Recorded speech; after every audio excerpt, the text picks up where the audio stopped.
Registered voters can cast their ballots early at certain malls, libraries, and government buildings on the Suncoast. But although it only makes total sense, don't try voting early on a college campus. It is banned throughout the state. ABC 7's Erica Jackson joins us to share why one group is challenging this law. Erica. Alan, thank you. The Florida League of Women Voters, along with several college students, are suing the state. They claim Secretary of State Ken Detzner is misinterpreting the law and call the ban unconstitutional.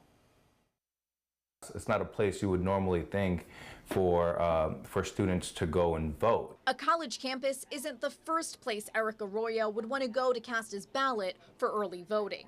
He wouldn't be able to anyway, since a ban went into effect in 2014, prohibiting the use of college buildings for voting ahead of Election Day. There were specific designations for places where the voting was expanded to, and schools were not one of them.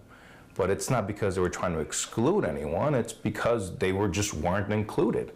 And there's a process for that in the legislature. Florida's League of Women Voters and several college students filed a lawsuit against the state last month, stating the ban violates the First and 14th Amendments. It also claims the interpretation of the law denies equal access to those who live and work on college campuses, including young voters. We have a lot of young people who are registering to vote for the very first time, many of whom will get onto college campus, maybe living at a dormitory, go to vote early and find out they can't do that on campus. Florida League of Women Voters President Patty Brigham says many college students have limited accessibility to early voting sites off campus. They may not have a way to get to an early voting place.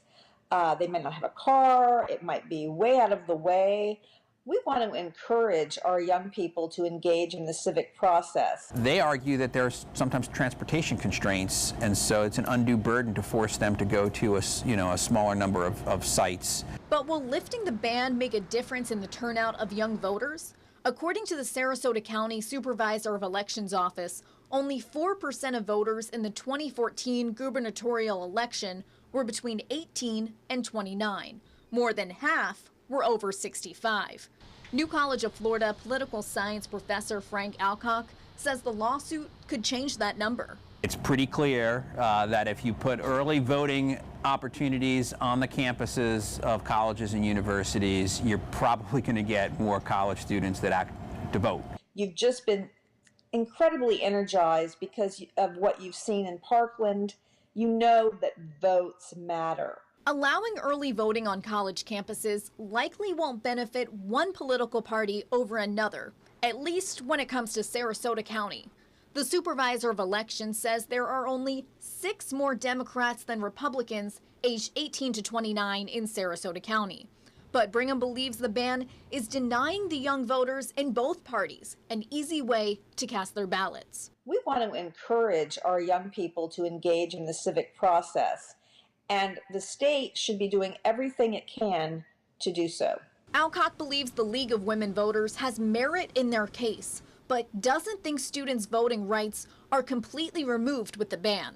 On Election Day, you are allowed, so there will be a voting opportunity for students on Election Day on campus. Arroyo says the plaintiffs are going about their case in the right way, but can't help but notice the irony in the timing. I'm just concerned that they waited 4 years to try to find the interpretation of this law when we've had many elections and now they're waiting for the gubernatorial year.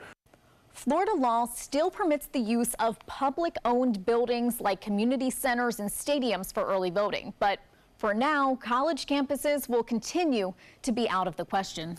Erica, thanks a lot.